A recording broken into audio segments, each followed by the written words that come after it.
So this week we read the last two parashiyos of Chumash Shemos, Vayakhel, Pekudei. And when we started Chumash Shemos, I quoted the Ramban. This entire Sefer is defined, Sefer HaGeolos v'HaGeula, about exile and redemption. And the Ramban explains only a very small part of Chumash Shemos deals with Geolos and Geula. First three parashiyos, and in Parashas B'Shalach we already sang Shiras Hayam.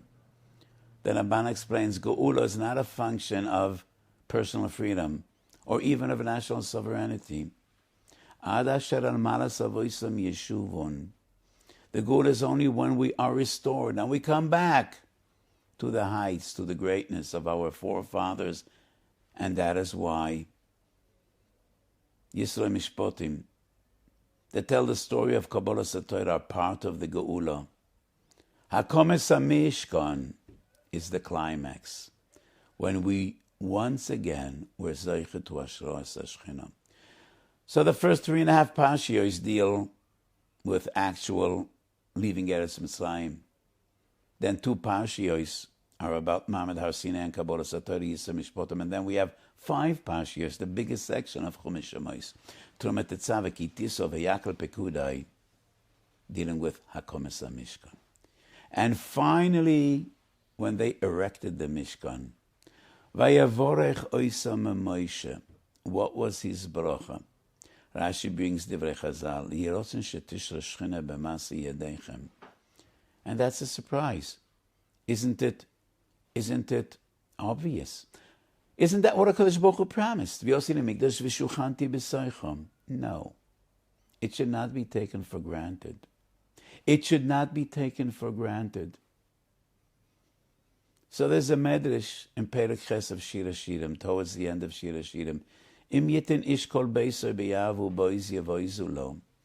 The medrash says that liyoset love in the end of days, when Mashiach will come, yiskapsu and they bring together all the gold and silver in the world, and they will build a house of tremendous beauty and majesty. A Beis Mikdash that would be greater and bigger and more beautiful than the Beis Mikdash that Shlomo HaMelech built. And they will invite HaKadosh Baruch Hu, please come and dwell in this house. And HaKadosh Baruch Hu will laugh at them. Boiz yavoiz lohem. And that is what the Pasuk says, and the Dubna Maggid asks, why? Why? If that house would be so beautiful and so majestic, so why? The Dubna Maggid explains there's another Pasuk in Shir HaShirim, in Perek Gimel, that deals with Beis HaMikdash. Apiryoin oso loi hamelech shloimo ma'atzei halavonoin. Amodav oso kesef, repidosei zov, merkavo argaman, toichoi rotzav ahavo mebnois Yerushalayim. So the Medrash says, that was the Beis HaMikdash that Shlomo HaMelech built. It was beautiful. Amud of kesef, repidosei zohav, merkavoi argaman. But what it was really about, and what appealed to HaKadosh Baruch Hu, was Toichoi Rotzef Ahavo Mebneis Yerushalayim. It was the heart that we put into the Beis HaMikdash. Moshe Rabbeinu, first and foremost, and Betzalel, and Oholiav, and all of those that brought Nidvus HaMishkan. And in the days of Shlomo HaMelech, Apirya Nosalo HaMelech Shlomo, and it was a house greater and more majestic than any other. But it wasn't the majesty that appealed to HaKadosh Baruch Hu. And it wasn't the gold and the silver, but Toichoi Rotzav Ahavo Mebnois Yerushalayim.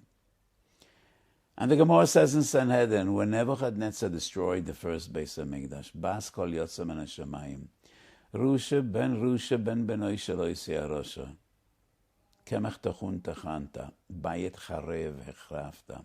As long as HaKadosh Baruch Hu dwells in the Beis HaMikdash, there's no force in the world that could destroy HaKadosh Baruch Hu's house. HaKadosh Baruch Hu left the Beis HaMikdash, Silek Shchinosei, because there no longer was Toichoi Rotzef Ahavo Mebnois Yerushalayim. And then came along Nebuchadnezzar and Titus, and they destroyed the house because HaKadosh Baruch Hu's Shechina was no longer there.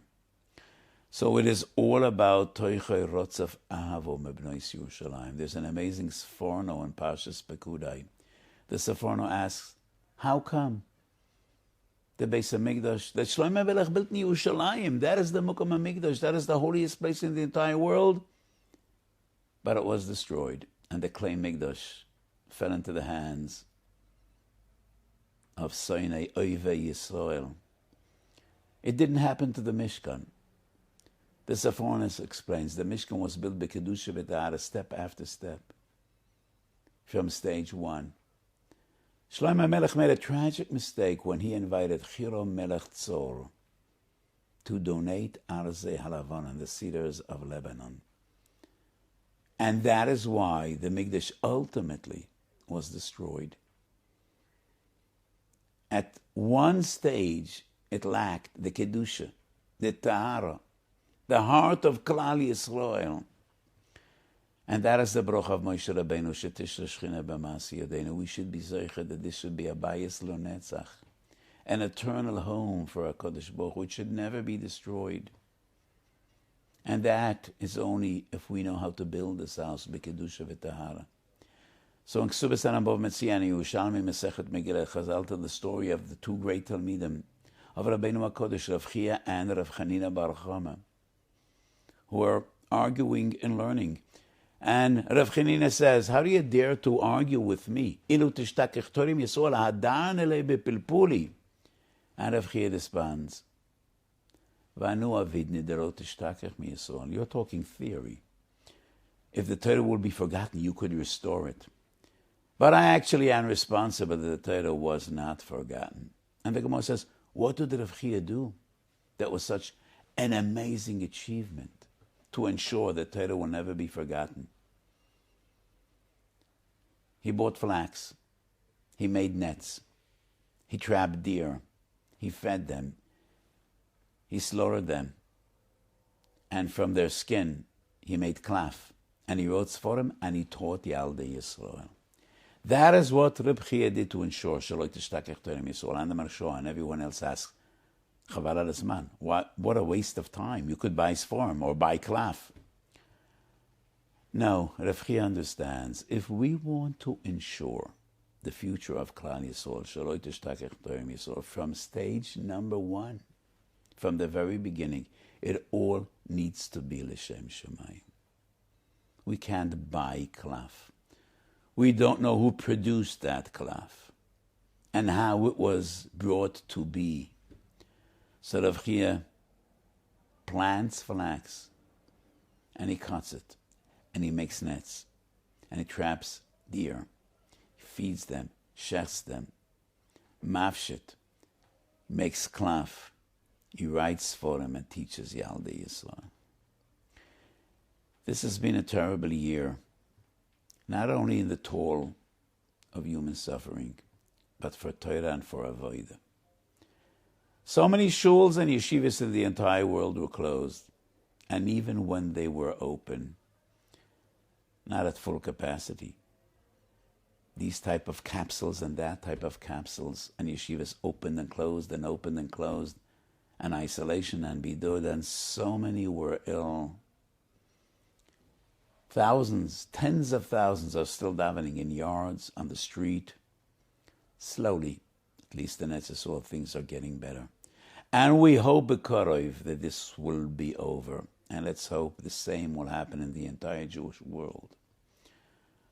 So we're going back to shuls, back to yeshivas, back to shiurim. Tonight I'm giving the first shir in Bnei Brak after more than a year. Yes, only for people that were vaccinated or those that had COVID. Everybody will wear a mask. But I am moved, and I'm sure that I'll cry when I'll see the people. So slowly, we will be coming back. Very carefully, following the rules, but we are excited. Come back to yeshivas. And we need to pray to HaKadosh Baruch Hu, Shetishra Shechina B'Masi Yodeinu. Everything is hashgacha pratis. If we needed to shut down shuls and yeshivas, we bear responsibility. In a way, we bear responsibility. So we need to daven like Moshe Rabbeinu did. Shetishre shchina b'mas yedeni. Never again. This should never again happen. We should have to leave our shuls and leave our yeshivas and shut down our shiurim. So we daven to HaKadosh Baruch Hu, and we very much hope that Chag HaMatzos, Chag HaGeula Habo Aleinu L'Toiva, we should be able to rejoice together. And HaKadosh Baruch Hu should send us the Geula Shalem Ki Ameitzeichem Me'eretz Mitzrayim Arenu Niflois Bebias Goel Tzedek B'mheru V'yomeinu Amen. Have a beautiful Shabbos.